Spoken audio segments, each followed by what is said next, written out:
समस्त स्वागत करुचे आज क्लास को। आज आम पढ़ा अमेरिका वार ऑफ इंडिपेंडेंस तार सामाजिक कारण कौन था और अर्थनैतिक कारण था। आम आग भिडियो पढ़ीचे तार राजनीतिक कारण आ कौ बही अच्छी ना आम जो एनईपी सिलेबस जो मैंने एनईपी सिलेबस पढ़ुं एनईपी छुआ जो मैंने अच्छा हूँ 4th सेमिस्टर अच्छी जोटा कि rise of modern west part 2 rise of modern west paper 2 रे अच्छी यूनिट आईपी अमेरिका विप्लव तार हूँ पॉलिटिकल कारण सामाजिक कारण अर्थनैतिक कारण आउ तार कन्सिक्वेंस बा रिजल्ट कौन होता से अच्छी आम पॉलिटिकल कारण पढ़ी देते पॉलिटिकल कारण जो मैंने देखी ना गोटे वीडियो अपलोड हो जाए चैनल देखी देखीदे आज आम डिस्कस करिया कौन तार सामाजिक कारण कौन थी आ तार अर्थनैतिक कारण कौन थी तापर आम हूँ पॉलिटिकल कारण टी ओभरअल देखीदे। अमेरिका विप्लव के तो जानी विषय किसी कहबानी राजनीतिक कारण कौन कौन थी गोटे स्वशासन परंपरा है स्वशासन परंपरा माने कॉलोनी माने निजे निजक शासन करने को चाहूले किंतु ब्रिटिश सरकार ताहा चाहू नथिले यह गोटे कारण थिला। सेकेंड कारण हूँ सप्तवर्ष युद्ध हूँ ब्रिटेन और फ्रांस भितर होता युद्ध रे ब्रिटेन अनेक आर्थिक संकट बा आर्थिक खर्च कर पूर्ण माने से आर्थिक समस्या दूर करने सी तार जो कॉलोनी कंट्री थिले बा अमेरिका जो उपनिवेश थिले से से कर लगेइथिला। सेकेंड हूँ प्रतिनिधित्व बिना कर बा नो टैक्सेशन विदाउट रिप्रेजेंटेटिव जदि ब्रिटिश पार्लियामेंट रे अमेरिकार 13टा कॉलोनी कौन सी रिप्रेजेंटेटिव नथिले भी ब्रिटेन कौन करथिला ना अमेरिका जो से 13टा कॉलोनी ऊपर निजर टैक्स लगाउथिला। आ गोटे कारण कौन था ब्रिटिश सांसदर अधिकार प्रश्न ब्रिटिश शासन निजर अधिकार कोडी अमेरिकार 13टा कॉलोनी ऊपर जारी करथिला। तापर ब्रिटिश गवर्नर मान शक्ति वृद्धि आउ ब्रिटिश गवर्नर माने जो माने कि अमेरिका 13टा कॉलोनी रे रहुथिले तांकर मध्ये शक्ति वृद्धि करा जायतिला बा ब्रिटिश राजा तार शक्ति वृद्धि करथिले यह गोटे तांको पई उपनिवेश मानको पई माने दुर्बल कर देथिला तांको उपनिवेश मानको विभिन्न प्रकार जेते होछि तांको चालुतिला कोन विधानसभा एई शक्ति वृद्धि करिया फल रे एई तांको गवर्नर माने तांको भंग कर दउथिले बा विधानसभा हवा को दउ नथिले। आ गोटे कारण कौन था एनलाइटमेंट चिंताधारा बा बुद्धिजीवी आंदोलन बहुत भाव में प्रभावित करथिला अमेरिका लोक माननकु जहा फल से माने रिपल आनिया आगे आस्थिले। और बोस्टन टी पार्टी कौन केबे हितला 1773 रे हितला आ एथरे कौन करथिला से माने रागी की ब्रिटिश चा ऊपर लागुवा कर को विरोध करके से माने समुद्र को फेंक देथिले चा गुडी कहला। ताची इंटरलेवल एक्ट कौन पास होता जहाँ फल बोस्टन टी पार्टी को अपोज ये रद्द करने इंटरलेवल एक्ट पास कले ए मैसाचुसेट्स जो स्वशासन जो थिला कॉलोनी मैसाचुसेट्स से कौन कर से उपनिवेश को पूरा बंद कर दिया गला और से ब्रिटिश सेना मान को रखागला क्या रखा जाता ब्रिटिश सेना है। आ गोटे कारण कौन था ना कॉन्टिनेंटल कांग्रेस जे प्रथम बसला 74 रे सेकंड कॉन्टिनेंटल कांग्रेस बसला 75 रे हला। आउची किंग जॉर्ज करो नीति से समय राजा के किंग जॉर्ज तृतीय थे तांको नीति से कौन कठोर नीति एई उपनिवेश ऊपर प्रयोग करथिले जहा फल रे उपनिवेश माने निज अधिकार को अणदेखा करछन बेले से प्रश्न करथिले हला। एई सब कारण थिला कहार पॉलिटिकल कारण यही सब थिला पॉलिटिकल कारण कार अमेरिका ऑफ इंडिपेंडेंस अमेरिका विप्लव पॉलिटिकल कारण थिला। आज हम पढ़िबा तार अमेरिका रिवोल्यूशन सामाजिक और आर्थिक कारण केवल पॉलिटिकल कारण नथिला या पछरे अनेक गुडे सामाजिक और आर्थिक कारण मध्ये थिला। 1775 रु 1783 पर्यंत घटिथिबा अमेरिका विप्लव विश्व इतिहास रे एक गुरुत्वपूर्ण और ये अमेरिका रिवोल्यूशन केबे घटिला 1775 रु 1783 भीतर है यही विप्लव फल रे अमेरिकार 13टी उपनिवेश ग्रेट ब्रिटेन शासन रो मुक्ति पाई एक स्वाधीन यूनाइटेड स्टेट गठन कले और से कौन कले ना इंडिपेंडेंस पाइले बा स्वाधीन राष्ट्र भाव में पाइले परवर्ती समय रे यही विप्लव सरीवा परे ସାଧାରଣତଃ ଏହି ବିପ୍ଳବକୁ ରାଜନୈତିକ ଆନ୍ଦୋଳନ ଭାବେ ଦେଖାଯାଏ। ସାଧାରଣତଃ ଏହି ବିପ୍ଳବକୁ ଯଦି ଆମେ ଦେଖିବା ତାହେଲେ ରାଜନୈତିକ ଆନ୍ଦୋଳନ ଭାବରେ ଦେଖାଯାଏ, କିନ୍ତୁ ଏହା ମୂଳରେ ଅନେକ ସାମାଜିକ ଓ ଆର୍ଥିକ ସମସ୍ୟା ଥିଲା। କେବଳ ରାଜନୈତିକ କାରଣ ନଥିଲା, ତା ପଛରେ ଆର୍ଥିକ ଏବଂ ସାମାଜିକ କାରଣ ମଧ୍ୟ ଥିଲା। ବ୍ରିଟିଶ ସରକାର ଉପନିବେଶମାନଙ୍କ ଉପରେ ବିଭିନ୍ନ କର ଓ ବାଣିଜ୍ୟ ନିୟନ୍ତ୍ରଣ ଲାଗୁ କରିଥିଲେ। ଆଉ ବ୍ରିଟିଶ ସରକାର କଣ କରିଥିଲେ ନା ନିଜ କରକୁ ମାନେ କଲୋନୀରେ ନିଜ କର ଆଉ ବାଣିଜ୍ୟ ବା ବ୍ରିଟିଶ 13ଟା କଲୋନୀ ଉପରେ ବାଣିଜ୍ୟକୁ ମଧ୍ୟ କଣ୍ଟ୍ରୋଲ କରିବାକୁ ଲାଗିଥିଲେ। ଏହାର ପରିମାଣର ଉପନିବେଶର ଲୋକମାନେ ଆର୍ଥିକ ଦୁର୍ଦ୍ଦଶାରେ ପଡ଼ିଲେ, ଯେହେତୁ ସେଠିକାର ଅଯଥାରେ ଟ୍ୟାକ୍ସ ଲଗାଉଥିଲେ ଏବଂ ବାଣିଜ୍ୟରେ ବିଭିନ୍ନ ପ୍ରକାର ଟ୍ୟାକ୍ସ ଲଗାଉଥିଲେ ବା ଆକ୍ଟ ଆଣୁଥିଲେ, ସେଥିପାଇଁ ସେମାନେ ଅନେକ ଆର୍ଥିକ ସମସ୍ୟାର ସମ୍ମୁଖୀନ ହୋଇଥିଲେ ହେଲା। ଫଳରେ ବ୍ରିଟିଶ ଶାସନ ପ୍ରତି ଅସନ୍ତୋଷ ବଢିଲା, ଯାହା ଫଳରେ ଅବଭିୟସଲି ଅସନ୍ତୋଷ ବଢିବ। ଜଣେ ଯଦି ତମକୁ ପ୍ରତି ଜିନିଷରେ ଟ୍ୟାକ୍ସ ଲଗାଉଛି ତାହେଲେ ନିହାତି ଅସନ୍ତୋଷ ବଢିବ। ସେମିତି ତାଙ୍କର ମଧ୍ୟ ଅସନ୍ତୋଷ ବଢିଥିଲା, କାହାର? ବ୍ରିଟିଶ ସରକାରଙ୍କ ଏଗେନଷ୍ଟରେ ବା ବ୍ରିଟିଶ ସରକାରଙ୍କ ବିରୋଧରେ। ଏହି ସମସ୍ତ କାରଣ ମିଶି ଆମେରିକା ବିପ୍ଳବ ଜନ୍ମ ହୋଇଥିଲା। ଆଉ ଏଇ ସବୁ କାରଣ କଣ କଣ? ପଲିଟିକାଲ କାରଣ, ଆଉ ହଉଛି ଆର୍ଥିକ କାରଣ, ଆଉ ସାମାଜିକ କାରଣ। ଏଇ ସବୁ ତିନିଟା କାରଣ ମିଶିକିରି ଆମେରିକା ବିପ୍ଳବ ଜନ୍ମ ହେଇଥିଲା ହେଲା। ପ୍ରଥମତଃ ଉପନିବେଶ ମାନଙ୍କର ଆର୍ଥିକ ଅବସ୍ଥା। ଉପନିବେଶ ମାନଙ୍କର ଆର୍ଥିକ ଅବସ୍ଥା କଣ ଥିଲା? ଏସବୁ ଗୋଟେ ଗୋଟେ କାରଣ। କଣ କଣ କାରଣ ଥିଲା? ଏଇ ପଲିଟିକାଲ ସୋସିଆଲ କାରଣ ଭିତରେ ସବୁ ଏସବୁ ଯିବ ହେଲା। ଆମେରିକାର 13ଟି ଉପନିବେଶ ଅର୍ଥନୀତି ପ୍ରଧାନତଃ କୃଷି, ବାଣିଜ୍ୟ ଓ ଛୋଟ ଶିଳ୍ପ ଉପରେ ନିର୍ଭର କରୁଥିଲେ। ବେସିକାଲି ତାଙ୍କ ମେନ୍ ଅକୁପେସନ କଣ ଥିଲା ବା ମେନ୍ ଇକୋନୋମି କଣ ଥିଲା? କୃଷି କରୁଥିଲେ ଆଉ ଛୋଟ ଛୋଟ ଶିଳ୍ପ ମାନେ କୁଟୀର ଶିଳ୍ପ କରୁଥିଲେ। ଏହି ସମସ୍ତ ଆର୍ଥିକ କାର୍ଯ୍ୟକଳାପ ଉପରେ ବ୍ରିଟିଶ ସରକାର ନିୟନ୍ତ୍ରଣ ରଖୁଥିଲେ ବା ଆଉ ଏଇ ଯେ ଛୋଟ ଛୋଟ କାର୍ଯ୍ୟ କରୁଥିଲେ ବା ୟା ଉପରେ କଣ ବ୍ରିଟିଶ ସରକାର ନିଜେ ମାନେ ତାଙ୍କ ଉପରେ ନିୟନ୍ତ୍ରଣ କରୁଥିଲେ। ସେଥିପାଇଁ ଅନେକ ଆଇନ ଆଣୁଥିଲେ, ବିଭିନ୍ନ ପ୍ରକାର ଟ୍ୟାକ୍ସ ଲଗାଉଥିଲେ, ଏସବୁ କାର୍ଯ୍ୟ କରୁଥିଲେ। ଏହାର ଫଳରେ ଉପନିବେଶ ମାନଙ୍କର ଆର୍ଥିକ ସ୍ୱାଧୀନତା ହ୍ରାସ ପାଇ ଅସନ୍ତୋଷ ବୃଦ୍ଧି ପାଇଲା, ଯାହାଫଳରେ ସେମାନେ କଣ କଲେ ନା ଆର୍ଥିକ ସ୍ୱାଧୀନତା ହ୍ରାସ ପାଇଲା। ଆଉ ସେମାନେ ନିଜ ମାନେ ପ୍ରଡକ୍ଟ ବନାଉଥିଲେ ମଧ୍ୟ ସେଇ ରେଟ୍ରେ ସେମାନେ ମୂଲ୍ୟ ପାଇପାରୁନଥିଲେ। ଯାହା ବିକ୍ରି କରୁଥିଲେ କେବଳ ବ୍ରିଟେନକୁ ବିକ୍ରି କରୁଥିଲେ, ଆଉ ଜଣେ ଯେହେତୁ କିଣୁଥିଲା ସେ କମ ପଇସା ଦେଇକି କିଣୁଥିଲା, ଏମିତି ରୋଲ ଲଗେଇ ଦେଇଥିଲା ସେ ଉପନିବେଶ ଗୁଡ଼ିକରେ ହେଲା। ଯାହାଫଳରେ ସେମାନେ କଣ କଲେ ନା ଅସନ୍ତୋଷ ବୃଦ୍ଧି ପାଇଲା। ତା ଉପରେ ବ୍ରିଟିଶ ସରକାରଙ୍କ ବିରୋଧରେ ଅସନ୍ତୋଷ ବୃଦ୍ଧି ପାଇଥିଲା। ତା ହଉଛି ମର୍କାଣ୍ଟାଇଲ ନୀତି। ମର୍କାଣ୍ଟାଇଲ ନୀତି ମାନେ ମର୍ଚେଣ୍ଟ ନୀତି, ମାନେ ନାବିକ ମାନଙ୍କ ପାଇଁ ଅନେକ ଗୋଟେ ନୀତି ସେମାନେ ଆଣିଥିଲେ। ବ୍ରିଟେନ ତାଙ୍କର ଉପନିବେଶ ମାନଙ୍କୁ ମର୍କାଣ୍ଟାଇଲ ଆର୍ଥିକ ନୀତି ଅନୁସରଣ ଚଳାଇଥିଲେ। ଏହି ନୀତି ଅନୁଯାୟୀ ଉପନିବେଶ ମାନେ ମାତୃ ଦେଶର ଆର୍ଥିକ ଲାଭ ପାଇଁ କାମ କରିବାକୁ ପଡୁଥିଲା। ଉପନିବେଶ ମାନେ କଞ୍ଚାମାଲ ବ୍ରିଟେନକୁ ପଠାଉଥିଲେ ଏବଂ ବ୍ରିଟେନ ତିଆରି ସମଗ୍ର ସାମଗ୍ରୀ କିଣୁଥିଲେ। ଆଉ ଉପନିବେଶ ମାନେ କଣ କଲେ ନା କଞ୍ଚାମାଲ ଆମେରିକାରୁ କୋଉଠି ପଠାଇଲେ? ବ୍ରିଟେନକୁ। କେବଳ ଗୋଟେ କଣ୍ଟ୍ରିକୁ ପଠାଇ ପାରିବେ, ସେ ହେଉଛି ବ୍ରିଟେନ। ଆଉ କାହା ସାଙ୍ଗେ ଟ୍ରେଡ ରିଲେସନ ରଖିପାରିବେ ନାହିଁ। ଏମିତି ସେମାନେ ବିଭିନ୍ନ ପ୍ରକାର ଆକ୍ଟ ଲଗେଇ ଦେଇଥିଲେ। ଆଉ ବ୍ରିଟେନ ତିଆରି ସାମଗ୍ରୀ କିଣୁଥିଲେ। ଆଉ ବ୍ରିଟେନରେ ଯୋଉ ସାମଗ୍ରୀ ବନା ଯାଉଛି କେବଳ ସେଇ ସାମଗ୍ରୀରେ କିଣିପାରିବେ। ଅନ୍ୟ ଦେଶରୁ ଯଦି କମ ପଇସାରେ ବି ଦବ ତାହେଲେ ସେମାନେ କିଣିବେ ନାହିଁ। କେବଳ କୋଉଠୁ କିଣିବେ? ବ୍ରିଟେନରୁ କିଣିବେ। ଅନ୍ୟ ଦେଶ ସହ ବ୍ୟବସାୟ କରିବାର ବିଭିନ୍ନ ନିଷେଧ ଥିଲା। ଆଉ ଅନ୍ୟ ଦେଶ ସାଙ୍ଗେ ସେମାନେ କଣ କରିଥିଲେ ନା କୌଣସି ବ୍ୟବସାୟ କରିପାରିବେନି। ଧର ଇଏ ହଉଛି ଆମେରିକା,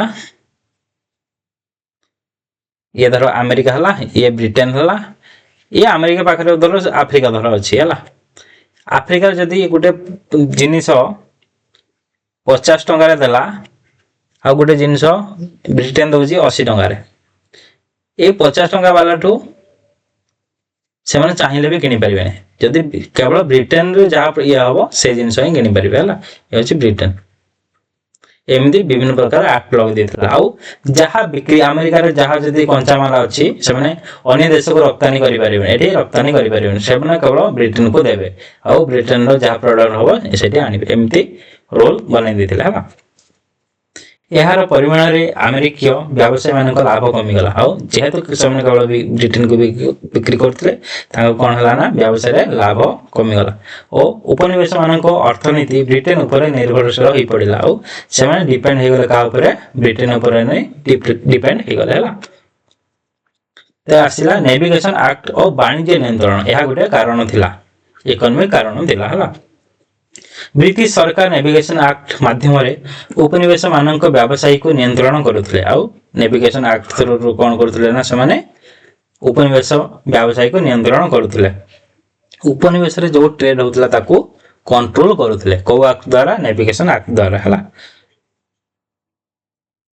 एही आईन अनुसार समस्त वाणिज्य ब्रिटिश जहाज द्वारा करवा आवश्यक थिला आ एही जो नेविगेशन एक्ट थिला सेतरे कोन कोन जेते सब वाणिज्य करूचो केवल ब्रिटिश जहाज ने तमे यूज करि परिबो अन्य कोनोसी जहाज यूज करि परिबो नाही सला कथा किछि पदार्थ जेपरि कि तमाखु चीनी केवल ब्रिटेन को रप्तानी कर जाउथला केवल तमे जदी बिक्री करिवो काहा को दबो ब्रिटेन को ही दबो से 10 टका देले भी तमे ब्रिटेन को दबो अन्य देश जदी 50 टका दउची ताहले भी तमे ब्रिटेन को दबो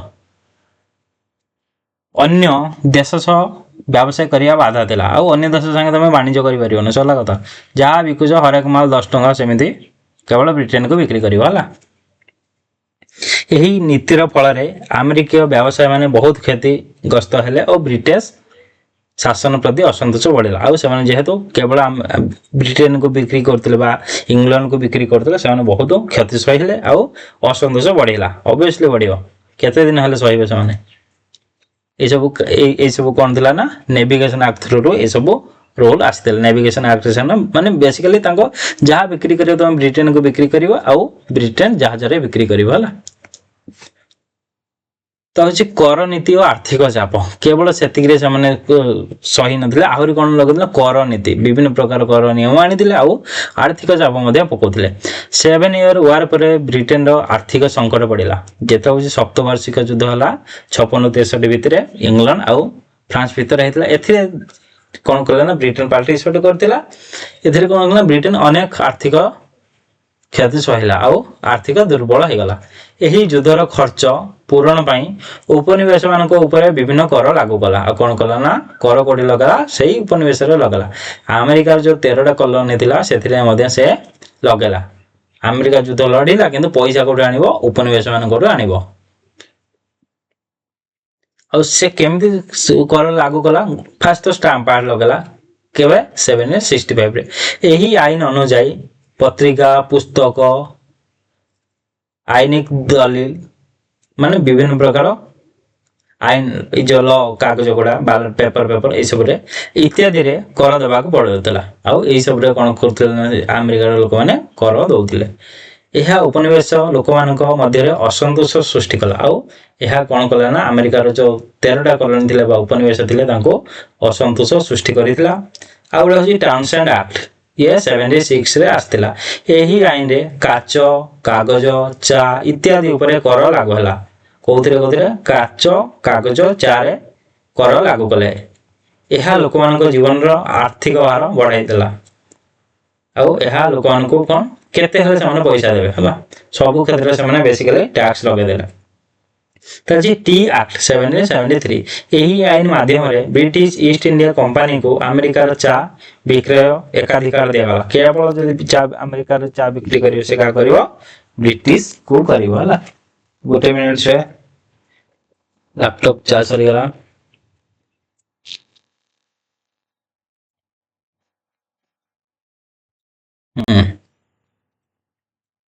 तले काहा को से चा बिक्री करियो केवल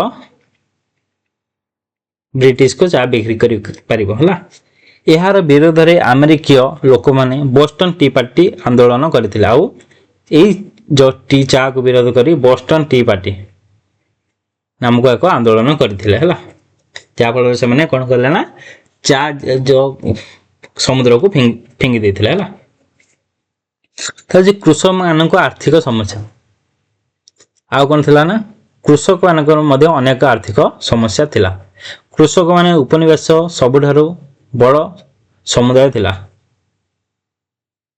आ बेसी लोग कोन थिले कृषक थिले उपनिवेश रे हला से माने अनेक समस्या भोगुथिले उच्च ऋण उच्च कर ऋण भार फसल दाम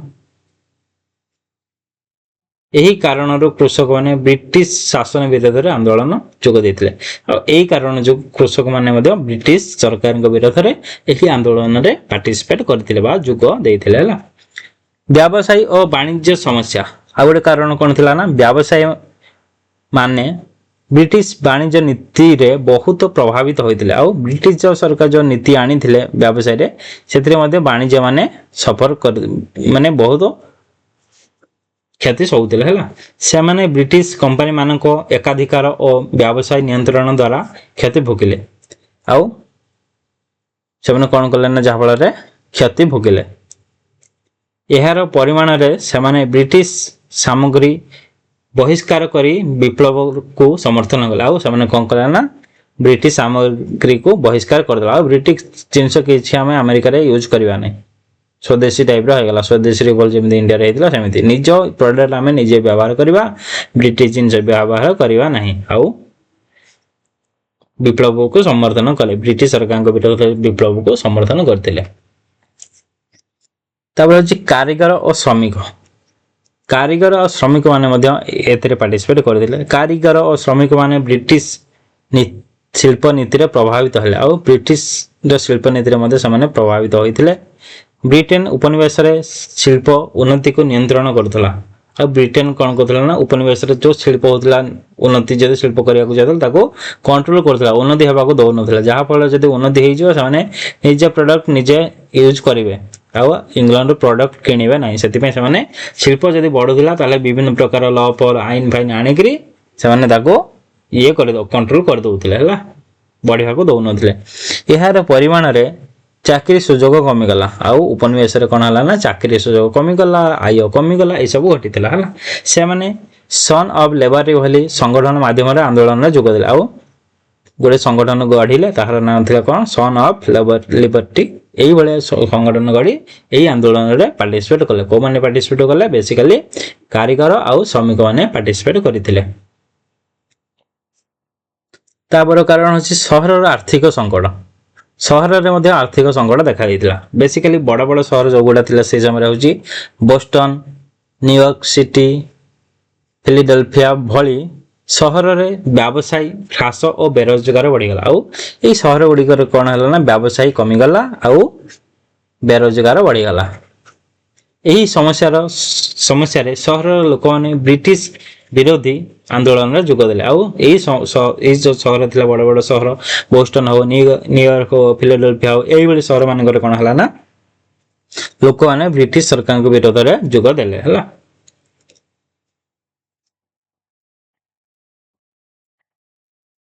ତାର ହେଉଛି ସାମାଜିକ ବିଷମତା। ଉପନିବେଶ ସମାଜରେ ଧନୀ ଗରିବ ମଧ୍ୟରେ ବହୁତ ତଫାତ ଥିଲା। ଆଉ ଏଇ ଯେଉଁ ଉପନିବେଶ ଥିଲା ଆମେରିକାର, ସେଥିରେ ଧନୀ ଗରିବ ଭିତରେ ବହୁତ ଡିଫରେଣ୍ଟ ଥିଲା ବା ବହୁତ ଫରକ ଥିଲା ବା ତଫାତ ଥିଲା। ଧନୀ ବ୍ୟବସାୟୀ ଓ ଜମିଦାର ମାନେ ଅଧିକ ସମ୍ପଦ ରଖୁଥିଲେ। ଧନୀ ମାନେ ଆଉ ଜମିଦାର ମାନେ କ'ଣ ଅଧିକ ସମ୍ପଦ ରଖୁଥିଲେ। ଯେତେବେଳେ ଶ୍ରମିକ ଓ କୃଷକ ମାନେ ଆର୍ଥିକ ସମସ୍ୟାରେ ଥିଲେ, ଏହି ବିଷମତା ସମାଜରେ ଅସନ୍ତୋଷ ସୃଷ୍ଟି କଲା। ଆଉ ଯେତେବେଳେ ୟାଙ୍କର ଖରାପ ଟାଇମ୍ ଆସିଥିଲା, ସେମାନେ କ'ଣ କଲା, ଏହା ବେଶୀ ବୃଦ୍ଧି କରିଥିଲା ହେଲା, ମାନେ ଏଇ ବିଷମତା ଭେଦଭାବ ଯୋଉଟା ହେଲା। ତାପରେ ହେଉଛି ଦାସ ପ୍ରଥା।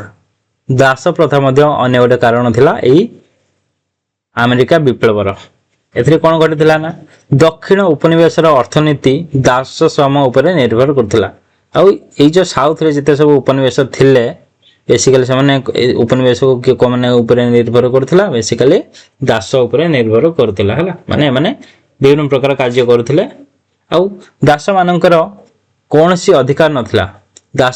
ଏଇ ଯେଉଁ ଦାସ ଶ୍ରେଣୀର ଲୋକମାନଙ୍କ ଉପରେ ନିର୍ଭର କରୁଥିଲା, କିନ୍ତୁ ତାଙ୍କର ଅଧିକାର କିଛି ନଥିଲା, କିଛି ଅଧିକାର ନଥିଲା। ସେମାନେ କଷ୍ଟଦାୟକ ଜୀବନଯାପନ କରୁଥିଲେ, ଖଟୁଥିଲେ, ଖାଉଥିଲେ, ବିନା ମଜୁରୀରେ ଜୀବନସାରା ସେମାନେ ସେମିତି କରୁଥିଲେ। ଏହା ସମାଜରେ ଗଭୀର ବିଷମତା ସୃଷ୍ଟି କରୁଥିଲା। ଆଉ ଏହା ସମାଜର ଅନେକ ବିଷମତା ସୃଷ୍ଟି କରୁଥିଲା। ଏଇ ସବୁ କାରଣ ଥିଲା କ'ଣ, ଆମେରିକା ୱାର ଅଫ୍ ଇଣ୍ଡିପେଣ୍ଡେନ୍ସ। ଏହା ସବୁ କ'ଣ ଥିଲା?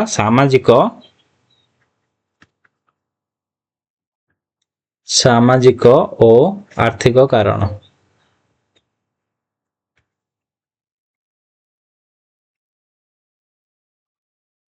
ଏଇ ସବୁ କାରଣରୁ କ'ଣ ହେଲା ନା, ଗୋଟେ ବିରାଟ ବିପ୍ଳବ ସୃଷ୍ଟି ହେଇଥିଲା, ଯାହାର ନାମ ଥିଲା ଆମେରିକା ୱାର ଅଫ୍ ଇଣ୍ଡିପେଣ୍ଡେନ୍ସ ହେଲା।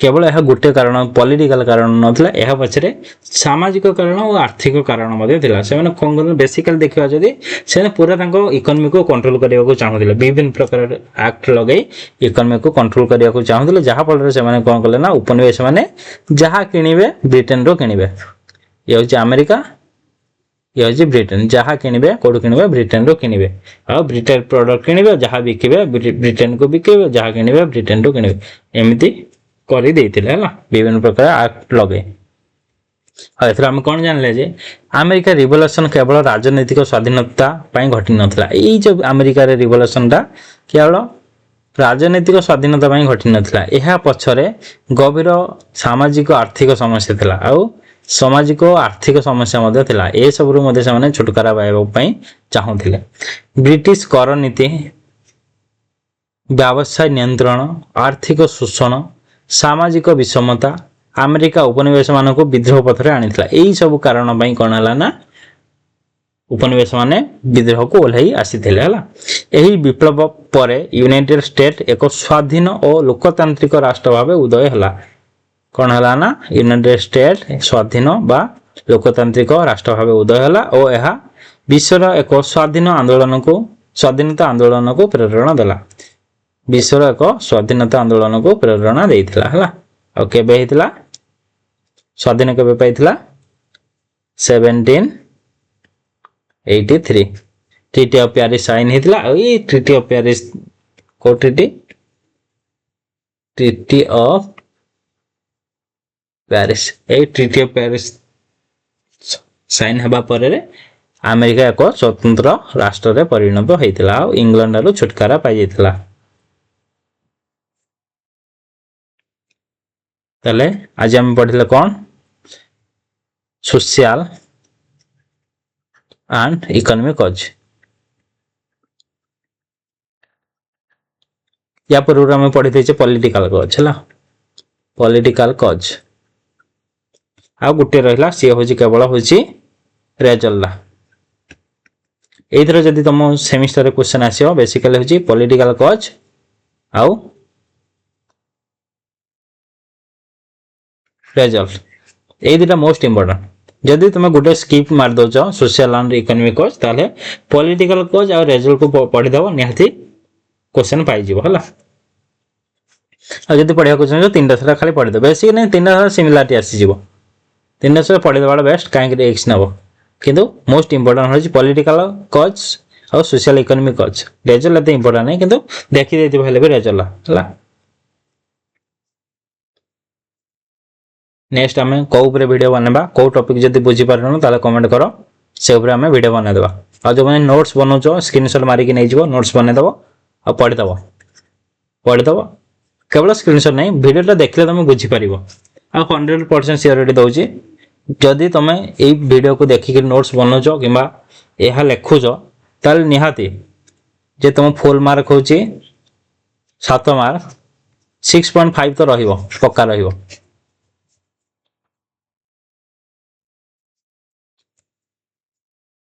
प्रति लॉन्ग क्वेश्चन जदि तुम होची 7 होची 6.5 रहिबो गारंटी दे कहि देबी आ वीडियो जदि भल लागिछि लाइक शेयर सब्सक्राइब करो तुम सांग साथी जते सब अछंती पठै दियो सेमाने भी टिक उपकृत होई जांतु।